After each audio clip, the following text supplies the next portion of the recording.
Hello दोस्तों, नमस्कार। SM किसी चैनल में मैं आप सब लोगों का दिल से बहुत बहुत स्वागत करता हूं। यस दोस्तों, ये आज के दिन का आखिरी वीडियो है, तो चलिए स्टार्ट करते हैं। बहुत सारी चीज़ों को कवर करना है, आपके कुछ डाउट्स भी आए हैं, उनको भी कवर करेंगे। तो स्टार्ट करते हैं सबसे पहले तो अमेरिकन मार्केट के साथ।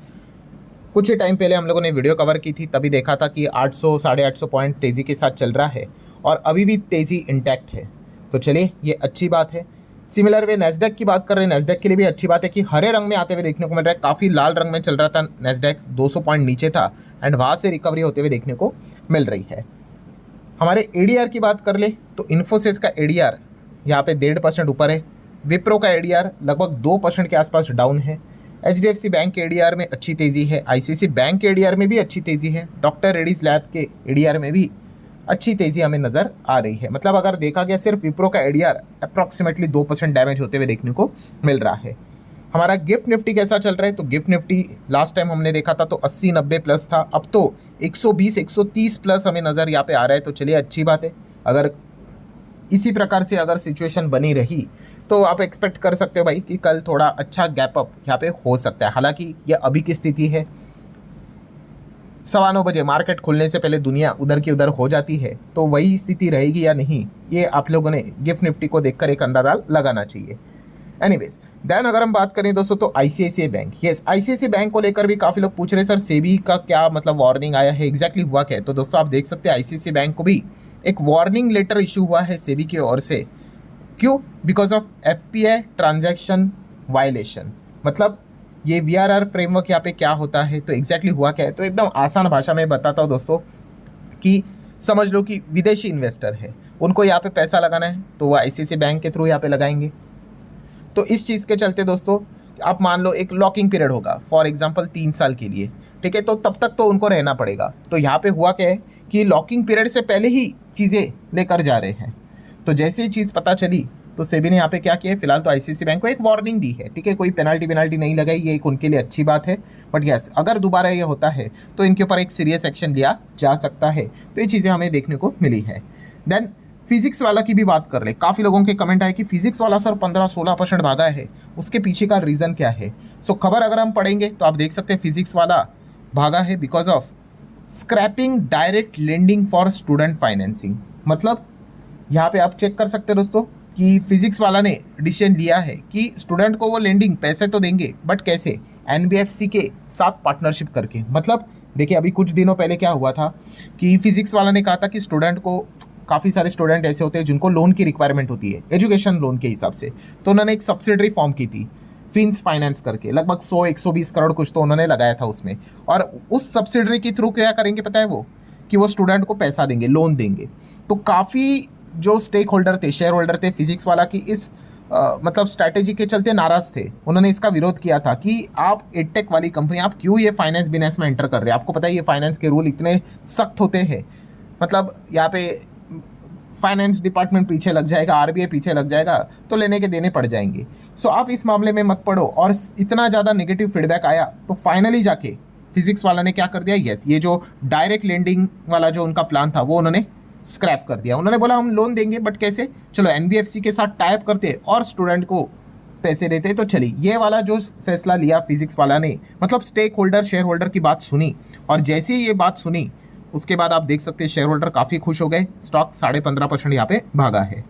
देन अगर बात करें दोस्तों तो वेदांता में रिसेंटली हम सभी लोगों को पता ही है कि ईडी की रेड इनके ऊपर यहाँ पे पड़ी थी, ईडी ने सर्चेस किए थे। तो इस चीज़ के चलते वेदांता ने ही एक स्टेटमेंट सामने रखा है। क्या स्टेटमेंट सामने रखा है कि इस चीज़ का आउटकम क्या निकला, तो आउटकम उन्होंने बताया कि भाई कोई पेनाल्टी, कोई रेस्ट्रिक्शन इनके ऊपर यहाँ पे नहीं लगा है। तो चलिए भाई, अच्छी बात है, कोई रेस्ट्रिक्शन नहीं, पेनाल्टी नहीं। देन ट्रेंट लिमिटेड की बात करें तो बिगिनर वाले पैनिक हो गए भाई कि ट्रेंड में ऐसा ये गिरावट क्या है। मतलब आप देख सकते किस प्रकार से गिरा है, इतनी बड़ी कंपनी, लाख करोड़ का मार्केट कैप एंड 33% क्रैश कैसे पॉसिबल है। तो ऑब्वियसली जैसे कि आपको पता है, एक जो बिगिनर होता है उनको बेसिक से चीज़ें पता नहीं होती, कोई इसमें शर्म की बात नहीं भाई। इतना ज़बरदस्त ये स्टॉक गिरा है, आपको एक पैसे का भी पैनिक करने की ज़रूरत नहीं, बिकॉज कंपनी यहाँ पे एक्स बोनस हुई है, ठीक है। ये इसके पहले भी मैं आपको बता चुका हूँ, कभी भी कोई स्टॉक आपको ऐसे 30, 40, 50, 60, 70, 80% गिरते हुए देखने को मिले, बॉम्बे स्टॉक एक्सचेंज साइट पे जाने का, उस कंपनी का नाम लिखने का और कॉर्पोरेट एक्शन में चले जाने का, और आपको एक्स डेट में नजर आएगा आज की तारीख। आज की तारीख क्या थी, 4 तारीख, आप ये देख लो। 1:2 का बोनस है, 2 शेयर्स होंगे तो उसके बदले 1 शेयर मिलेगा। ये ट्रेंट ने अनाउंस किया था तो वो एक्स डेट आज थी, तो एडजस्टमेंट होते हुए देखने को मिला है। कोई इस चीज़ के चलते कंपनी एक्चुअल में क्रैश यहाँ पे नहीं हुआ है, कोई पैनिक करने की आवश्यकता नहीं है। देन FIS डेटा की अगर बात करेंगे दोस्तों, तो अगेन FIS तो भाई बस नेट बिकवाली करते जा रहे। वो तो ऐसा मैसेज ही देने की कोशिश कर रहे इनडायरेक्टली सरकार को कि भाई आप कुछ तो फैसला यहाँ पे ले लो, वरना हम तो भाई यहाँ पे बिकवाली तो रोकने वाले है ही नहीं। एंड इस चीज़ के चलते होता क्या है, मार्केट के ऊपर भयंकर प्रेशर आ जाता है। इतनी बड़ी बाइंग DIS की ओर से होने के बावजूद भी बाजार में कोई हमें तेज़ी नज़र यहाँ पे नहीं आती है। तो लेट्स सी, अभी रिपोर्टेडली खबरें अच्छी आ रही है कि सरकार कंसिडर कर रहा है, जो प्रोसेस है वो चल रहा है। देख लेते हैं कब खबर निकल कर आती है कि नहीं, उसी का इंतज़ार हर कोई कर रहा है। डॉलर रुपये रिश्ते की अगर बात करेंगे भाई, तो 95.7 $1 की अगर बात करें तो ये रेट फिलहाल तो यहाँ पे चल रहा है। देन गोल्ड सिल्वर क्रूड की अगर बात करें तो गोल्ड आप देख सकते हैं दोस्तों $4,500 प्रति आउंस के हिसाब से उधर ही चल रहा है। सिल्वर की बात करें तो वही रेंज 73-75। क्रूड की अगर बात करें तो 3-3.25%, WTI ऑलमोस्ट 4% नीचे, मर्बन भी 4% नीचे है। बिटकॉइन की हालत काफ़ी ख़राब हो चुकी है, लगातार डे बाय डे नीचे ही जा रहा है। अब तो आप चेक कर सकते हो और नीचे आ चुका है, अभी तो 1% डाउन नज़र आ रहा है। इथेरियम की हालत भी खराब यहाँ पे हो चुका है, 2.5% की गिरावट हमें देखने को मिल रही है। कल के दिन की बात करें दोस्तों, तो निफ्टी रियल्टी मतलब रियल इस्टेट वाली कंपनियां, देन निफ्टी ऑटो सेगमेंट वाली कंपनियां रडार के ऊपर रहनी चाहिए, क्योंकि आपको पता ही है इंटरेस्ट रेट को लेकर फैसला आने वाला है। अगर रेट में कोई बदलाव नहीं आता है, ये इनके लिए सबसे बड़ा पॉजिटिव खबर रहेगा। अगर रेट में अगर हाइक हुआ तो हालत खराब हो सकती है। प्लस बैंक निफ्टी भी कल के दिन काफ़ी अच्छा खासा वॉलेटिलिटी दिखाते हुए आपको देखने को मिल सकता है। डिपेंड करता है कि बैंक का फैसला मतलब RBI का फैसला क्या रहता है। देन दोस्तों गोल्ड ETF की अगर बात कर ले तो बहुत बड़ी खबर हम लोगों के सामने आते हुए देखने को मिल रही है कि इंडिया का gold ETF sees the first monthly outflow in a year because of investor ने यहाँ पे प्रॉफिट बुकिंग की है। सो प्रॉफिट बुकिंग से ज़्यादा हम तो यहाँ पे यही कह सकते हैं, अब ऑटोमेटिकली लोगों का गोल्ड ETF को लेकर जो इंटरेस्ट है वो कंपैरेटिवली कम होते हुए देखने को मिल चुका है। सिमिलर वे सिल्वर ETF में भी रुचि कम होते हुए देखने को मिल रही है। बिकॉज रीज़न बहुत ही सिंपल है भाई, कोई भी चीज़ भागेगी उसके पीछे जो बिगनर इन्वेस्टर होता है वो एकदम भागना स्टार्ट करता है। मान लो अगर बिटकॉइन एकदम पागलपंथी की तरह भागना स्टार्ट होगा, हर कोई वीडियो बनाएगा भाई बिटकॉइन बोलना शुरू, तो हर कोई उसमें क्या करना शुरू होगा, यस उस तेज़ी को चेस करना स्टार्ट करते हैं। ये एकदम बेसिक सी चीज़ है, ये कोई सिर्फ शेयर बाजार तक की चीज़ नहीं है। गोल्ड भाग रहा था तो गोल्ड के पीछे, सिल्वर भाग रहा था तो सिल्वर के पीछे। जैसे गोल्ड सिल्वर एकदम ठप पड़ गए, उनमें भी जो निवेश आ रहा था वो भी ठप पड़ गया। इनफैक्ट अब तो अभी हमें आउटफ्लो भी देखने को यहाँ पे मिल रहा है। देन उसी के साथ साथ एक बहुत बड़ी खबर दोस्तों, HDFC म्यूचुअल फंड ने अनाउंस किया दोस्तों, उन्होंने एक टेम्पररी रेस्ट्रिक्शन डाल दिया है। किसके ऊपर? अगर आप बहुत बड़ा इन्वेस्टमेंट करने का विचार कर रहे हो गोल्ड ETF में, ठीक है, तो वहाँ पे जैसे कि अभी आप देख सकते हो उन्होंने रेस्ट्रिक्शन डाल दिया, मतलब आप नहीं कर पाओगे। तो रीज़न तो आपको पता ही है भाई कि इकोनॉमिकली जो चीज़ें चल रही, मार्केट की कंडीशन है, उस हिसाब से भाई ये फैसला उन्होंने लिया है। क्योंकि आपको ये भी चीज़ पता होनी चाहिए कि अगर आप गोल्ड ETF में निवेश करते हो तो सामने वाली जो पार्टी है, मतलब वही HDFC म्यूचुअल फंड के थ्रू अगर आप करते हो तो उनको क्या करना पड़ता है, यस उतना ही उसी लेवल के हिसाब से फिजिकली गोल्ड पीछे रखना पड़ता है। ठीक है, सेफ्टी पर्पस के हिसाब से, हेजिंग पर्पस के हिसाब से आप कह सकते हो। एंड फिलहाल आपको पता ही है प्राइम मिनिस्टर जी ने भी खुद से अनाउंसमेंट की थी कि भाई जितना हो सके गोल्ड को कम इंपोर्ट करो। तो अगर लोग ज़्यादा गोल्ड ETF में निवेश करेंगे तो इनको ज़्यादा गोल्ड इंपोर्ट भी करवाना पड़ेगा सिक्योरिटी के हिसाब से। तो इसीलिए उन्होंने कहा कि छोटा इन्वेस्टमेंट करोगे तो चलेगा, बट अगर आप लार्ज इन्वेस्टमेंट करने जाओगे तो वह अब अलाउड नहीं होगा। रेस्ट्रिक्शन उन्होंने सेट करके रखे हुए, तो ये पॉइंट भी आपको पता होना चाहिए। ओला इलेक्ट्रिक की अगर बात करें दोस्तों, तो यहाँ पे कुछ दिनों पहले खबर आई थी कि फंड रेजिंग का ये प्लान कर रहे हैं, वाया QIP 780 करोड़ रेज करने का प्लान कर रहे हैं। एंड दोस्तों ओला इलेक्ट्रिक ने successfully 780 crore via QIP fund raise यहाँ पे कर लिया है। सो इस चीज़ को भी आप नोट करके चल सकते हो।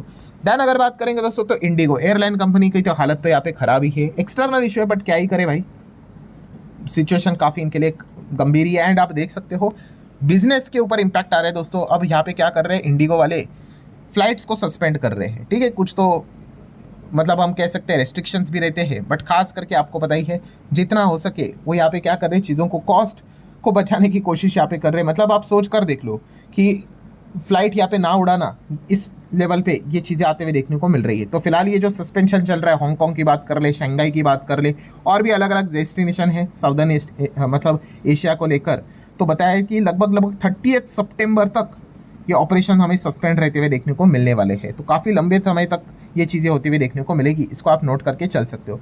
देन अगर बात करें दोस्तों तो राजेश एक्सपोर्ट, इसके ऊपर तो आज के दिन पहला वीडियो मैंने कवर ही किया था, ठीक है। एंड आप चाहो तो उस वीडियो को देख सकते हो। बट उस वीडियो को देखकर यस, जो एक सबसे बड़ी चीज़ जो हर किसी के सामने आई है, डाउट जो सामने आए हैं, किसको लेकर, LIC को लेकर,